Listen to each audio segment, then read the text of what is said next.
오늘은 신명기 22장 13에서 30절까지 말씀으로 성적 순결 명령, 그렇습니다. 성적 순결을 지키라 라는 제목으로 주의 말씀 증거합니다.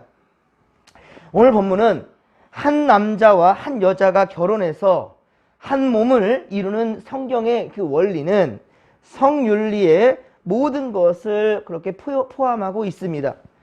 그러나 성의 자유를 주장하는 현대의 가치관으로 본다면 이 수용하기엔 다소 조금 어려움의 부분이 없잖아 있습니다. 하지만 현대의 무분별한 성 자유에 대해서는, 성적 자유에 대해서는 오늘 성경 말씀이 경종을 울리게 될 것입니다. 로마서 12장 2절, 로마서 12장 2절에 보면 말씀합니다. 너희는 이 세대를 본받지 말고 오직 마음을 새롭게 함으로 변화를 받아 하나님의 선하시고 기뻐하시고 온전한 뜻이 무엇인지를 분별하도록 하라 라고 말씀하고 있습니다. 할렐루야.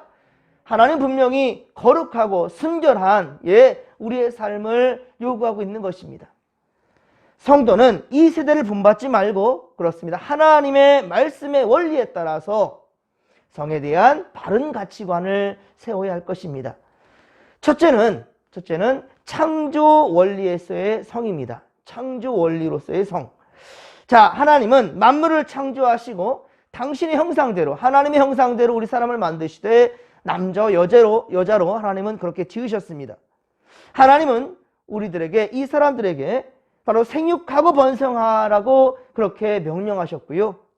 이는 남자와 여자가 결혼해서 한 몸이 됨으로써 이것을 이룰 수가 있게 되는 것입니다. 즉, 결혼한 부부가 성적 결함을 통하여서, 성적으로 결합함으로 통하여서 생명을 잉태하는 것이 하나님의 창조 원리라는 거죠.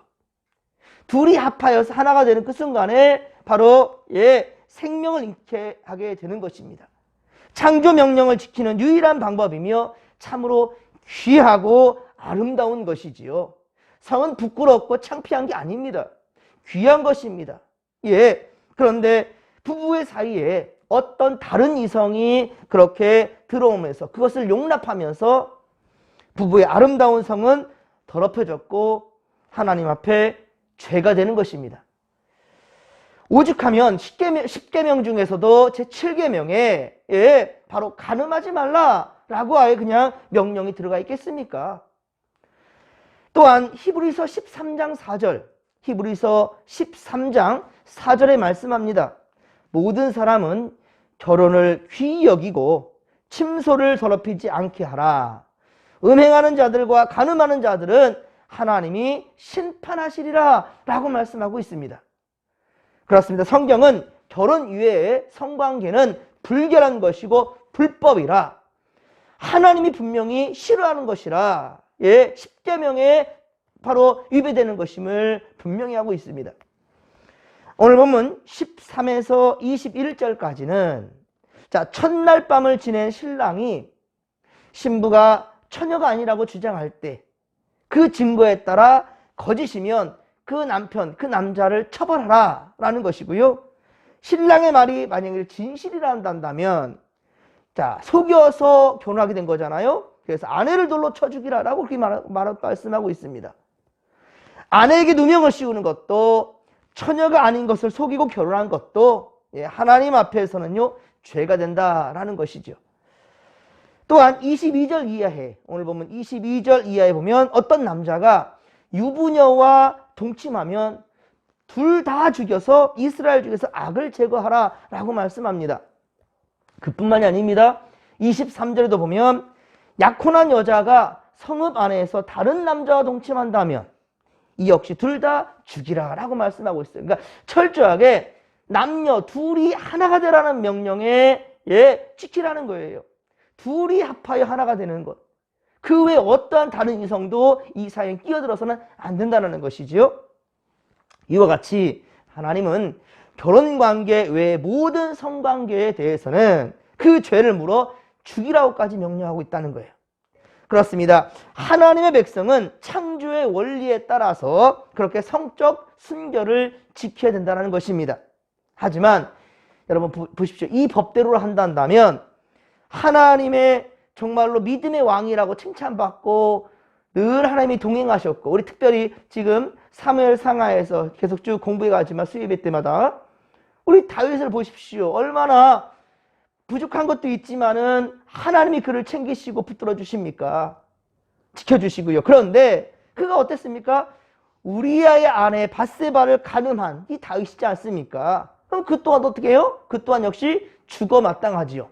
돌로 쳐 죽어야 마땅합니다. 또한 이 율법서를 쓰고 있는, 이 율법서를 쓰므로 다음 믿음의 2세들에게 성적인 그러한 규범을 지키게끔 이 명하는 바로 이 모세 보십시오. 모세 또한 역시 바로 이 민수기 12장에 보면 구스 여인, 에티오피아 여인이죠. 이 구스 여인을 취하는 이야기가 나와요. 가늠한 겁니다. 그러자 그의 형 아론과 그의 누이 미리암이 그를 비난을 받는 그런 일도 있지 않습니까?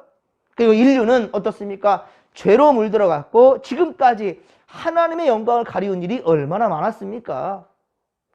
자, 그러면 그때마다 돌로 쳐 죽었다 한다면 지금까지 살아남을 자가 없었을 거예요. 그리고 더 중요한 것은 뭐냐면 요한복음 8장에 보면 간음 중에 잡혀온 여인, 그쵸? 간음 중에 잡혀온 여인이 있어요. 자, 이 여인을 예수님이 어떻게 치리할까? 예수님이 누구십니까? 성육신하신 하나님이셔요. 오늘 이 말씀을 우리에게 주신 바로 장본인이십니다. 하나님이셔요. 그런데 예수님 뭐라 하겠습니까?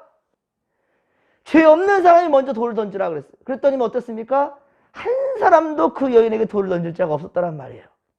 그러면 예수님께서 그 음행을 용인했다는 말입니까? 그렇지 않아요. 다시는 이런 죄를 범하지 말라라고 그 여인에게 말했습니다. 분명한 것은 진리는, 정의는 변하지 않습니다. 하지만 그 정의를 위한 우리의 행동과 바른 신앙이 필요한 것입니다. 그렇습니다. 그렇다고 해서요, 음행에 대해서 어쩔 수 없었다라고 변명하는 것, 합리화시키는 것, 그럴 수 없다라는 거예요. 무엇이 죄이며 악한 일인지 분명히 우리는 구분할 줄 알아야 된다는 겁니다. 그리고 반드시 말씀대로 심판한 날은 온다는 거예요. 이전에는 용서의 하나님이었단다면, 사랑의 하나님이었단다면 다시 오실 주님은 심판주로 오신다는 사실을 우리는 절대로 간과해서는 안 된다는 것입니다. 그러므로 우리는 말씀을 바로 기준 삼아서, 말씀을 기준 삼아서 더욱 거룩함으로 나아가는 주의 백성들이 다 되기를 주의 간절히 축원합니다. 하나님의 말씀의 원리에 따라 성에 대한 바른 가치관, 그렇습니다. 곧 순결한 명령으로, 그러니까 첫 번째는 뭐냐면 창조 원리의 성, 그렇습니다. 창조 원리의 성을 알아라. 두 번째는요, 죄로 오염되어 타락한 성에 대해서도 우리가 알아야 됩니다. 죄로 오염되어 타락한 성이 어땠는가? 아담의 범죄로 세상에 죄가 들어온 이후에 성에 관한 하나님의 창조 원리 또한 역시 계속해서 왜곡되어져 왔습니다. 그러나 성경은 어떻습니까? 숨김없이 기록하고 있습니다. 피하지 않습니다. 성경은 있는 대로 기록하고 있습니다. 그래서 성경에는 어떻습니까? 입에 담기조차 부끄럽고 민망한 그런 이야기들이 너무 많아요. 한 남자가 한 여자와 결혼하는 창조 원리가 무너져 갔고요. 일부 다처제는 그냥 이 시대는 이러려니 할 정도로 믿음의 그 조상인 아브라함부터 시작해가지고 줄줄이 계속해서 일부 다처제는 그냥 성경에 그냥 당연한 것처럼 기록되어 있어요. 이게 당연한 것인가? 하나님의 뜻인가? 아니라고요. 하나님 한 번도 가서 다른 여자를 취하라고 얘기해 본 적이 없습니다. 사람이 한 거예요, 사람이. 특히 우상숭배와 타락한 성으로 인해서 결혼관계 외에 불법적 성관계, 성매매, 강간, 근친상간, 수간 등의 정말로 온갖 범죄들이 가득한 세상이 되어버렸지요. 이는 죄가 인류에게 얼마나 심각한 그러한 악영향을 미치고 있는지를 단적으로 보여주고 있는 겁니다. 그리고 성경에 나타난 성적 타락 현상은 수천 년 전이나 지금이나 동일합니다. 동일하게 그렇게 일어나고 있어요. 그러나 성이란 함부로 취급받거나, 성이라는 것은요, 함부로 취급받거나 부끄럽거나 은밀한 것으로 인식되어서는 안 되는 겁니다. 예. 그래서 사실은 결혼을 앞둔 이 예비 우리 신랑 신부에게 목사는 이 성적인 부분에 대해서 분명히 가르칠 이 바로 사명이 있어요. 의무가 있어요. 예, 좀 민망할 수도 있겠지만 아닙니다. 성이라는 것은 아름다운 거거든요. 그거를 더럽히는 것이 인간이라는 것이고요. 그래서 침소를 거룩하게 지켜야 되는 사명이 있다는 것을 분명히 목회자는 가르쳐야 되는 거예요. 지금 이 시간에도 사실은 이런 본문을 읽을 때는 상당히 인간적으로 민망할 수 있어요. 하지만 분명한 것은 하나님께서 허락하신 아름다운 것을 사람이 더럽히고 있다는 것이 문제라는 것이죠. 그렇기 때문에 성이라는 것은요, 그리스도 안에서 구원함을 받은 성도들에게는 더욱 철저하고 거룩하게 지켜야 할 그러한 영역이라는 것입니다. 요한계시록 21장 8절, 요한계시록 21장 8절에 보면 음행을 행하는 자들은 우상 숭배하는 자들과 더불어서 하나님 나라에 올 수 없다. 하나님의 나라에 갈 수 없다라고 얘기하고 있습니다. 예, 오히려 그들에게는요, 바로 둘째 사망을 당할 뿐이다라고 분명히 말씀하고 있습니다. 하나님의 말씀의 원리에 따라 성에 대한 또한 바른 가치관으로서 순결 명령에, 자, 세 번째는 성범죄에 대한 그릇된 편견을 거부하는 것입니다. 예, 그릇된 편견을 거부하라는 거예요. 저에게 성폭행을 당했을 때 오늘 보면 25절이지요. 남자만 처형하라 라고 말하고 있습니다. 성폭행은 사람을 죽이는 것과 같습니다. 예, 일방적 범죄 행위죠. 하지만 이 성폭행이 범죄 행위로 그렇게 인식되는 그게 얼마 되지 않았어요. 일반적으로 통념에서요. 피해자는 아무런 잘못이 없는데, 하지만 우리 사회 한번 보십시오. 정말 잘못된 사회, 이런 문화가 있죠. 유교적 사상의 영향으로 피해를 당한 여자도 뭔가 문제가 있었기 때문이다, 이렇게 몰고 가버립니다. 그리고 그릇된 풍습과 문화 인식이 지금도 여전히 존재하고 있어요. 요즘 사람들의 사고가 많이 바뀌었다지만 사후 처리를 보면 이거 기가 막혀요. 피해를 당한 여성인데도 불구하고 아직도 성폭행을 당한 여성을 향한 시선은 여전히 곱지가 않습니다. 예. 그러나 하나님은 그러한 그릇된 편견을 분명히 금하고 있다는 거예요. 하나님은 또한 결혼하지 않은 두 남녀가 동침했다면, 29절 말씀이죠. 남자는 처녀의 아버지에게 은 50세겔을 주고 처녀를 아내로 삼아서 평생 살아야 한다라고 명령하고 있습니다. 그 행위 자체는 예, 분명히 불법이지요. 결혼하기 전에 예, 이렇게 남녀가 사랑하게 되는 것, 요즘은 너무 그냥 일반화된 모습들은 같은데요, 절대 그렇지 않습니다. 사실은요, 우리 믿는 사람들은요, 바로 혼전관계를 금해야 됩니다. 그리고 그것 또한 역시 부모님이 가르쳐야 될 것이고요. 예, 불법적인 행위지만 그러나 결혼관계를 깨트리는 것보다 결혼관계를 맺어서 해결하는 방법으로 하나님은 가고 계셔요. 이렇듯 결혼과 성은 반드시 일치해야 될 것이고요. 내가 사랑하는 사람과 결혼을 하게 되고 내가 사랑하는 사람과 예, 성을 그렇게 하면서 생명을 또한 그렇게 잉태하게 되고 하나님의 거룩함을 그렇게 자손 대대로 이어져 가야 되는 것입니다. 성도는 하나님의 말씀에 따라 성에 대한 잘못된 편견을 버리고 말씀에 근거한 예, 정결한 사고를 가져야 된다라는 말씀이에요. 사랑하는 성도 여러분, 우리는 코람되어 하나님 앞에 거룩함을 지키며 살아가십시다. 요즘은 성문화가 자유분방하지요. 자유라는 것은 좋은 것이지만 이것 지나치면 방종이 되는 겁니다. 예, 남에게 해를 줄 정도의 방종이 되어서는 절대로 안 된다는 거죠. 우리가 사랑하고 우리만 좋아하면 되는 거다라고 생각할 수 있겠지만 아니지요. 많은 사람들의 눈이 있어요. 그런데 길거리에서도 그냥 예, 그건 방종입니다. 그 거룩하고 아름다운 모습이 아닙니다. 성 자체는 아름다운 거예요. 여러분들 부끄러운 게 아닙니다. 창피하고 더러운 것이 아닙니다. 거룩한 것이에요. 귀한 겁니다. 그런데 그것을 망가뜨리고 있는 것이 사람이라는 것이지요. 여러분들 아직 이성적으로 또한 성숙해지지 못한 우리 그 자녀 세대들 있지 않습니까? 또 그런 사람들, 성적 범죄가 일어나지 않도록 우리가 막아주는 것 또한 역시 지혜라는 것이지요. 성에 대한 자유를 말하기 전에, 여러분, 성에 대한 자유를 말하기 전에 우리 믿는 자들은 특별히 성경에서 가르치고 있는 하나님이 말씀하신 것이 무엇인가라는 것을 분명히 깨닫고 거룩함을 먼저 생각해야 할 것입니다. 그렇습니다. 성도는 말씀의 원리를 따라 성결을 지켜서 우리의 몸과 마음과 영혼이 병들지 않도록 거룩할 수 있도록 주님 만날 그 순간까지 이 거룩함을 잘 지켜갈 수 있기를 간절히 빌고 소망합니다. 그것이 진정 아버지의 말씀 따라 살아가면서 진정한 참 예배자가 된다는 것입니다. 오늘도 주의 말씀과 기도로 거룩해지며 거룩한 믿음의 공동체 우리 진목교 되기를 주님 간절히 축원합니다. 축원합니다. 주여 삼창 부르며 기도하며 나갑니다. 주여 주여 주여.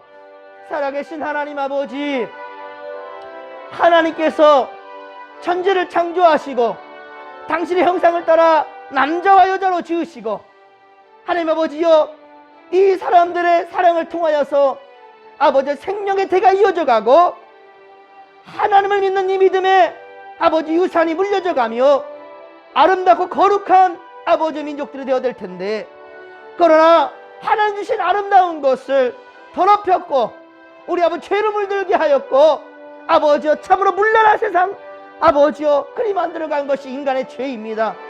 하나님 아버지여, 우리 아버지 믿음에 대는 아버지 거룩하게 이어져 갈 수 있도록 주여 함께하여 주시옵시며, 자유가 좋다 하되 이것이 방종이 되고 하나님의 아버지 싫어하시는 음행의 순간들이 되어든다면 결코 안 된다는 것입니다.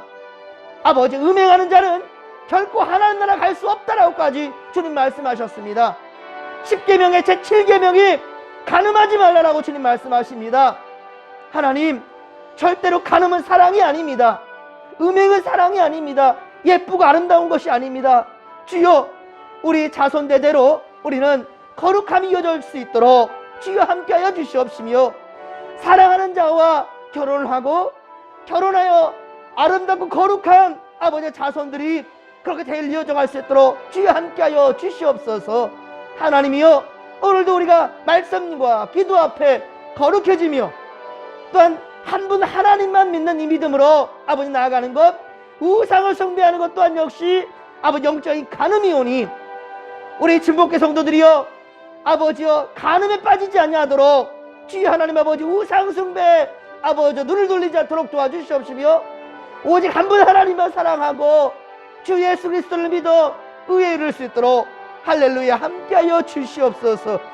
오늘도 아버지 우리가 거룩한 아버지 삶이 되어질 수 있도록 주여 함께하여 주시옵시며, 항상 말씀을 근거하여 기준 삼아 아버지 순종하는 아버지 믿음의 우리 아버지 성도들이 될 수 있도록 주여 함께하여 주시옵소서.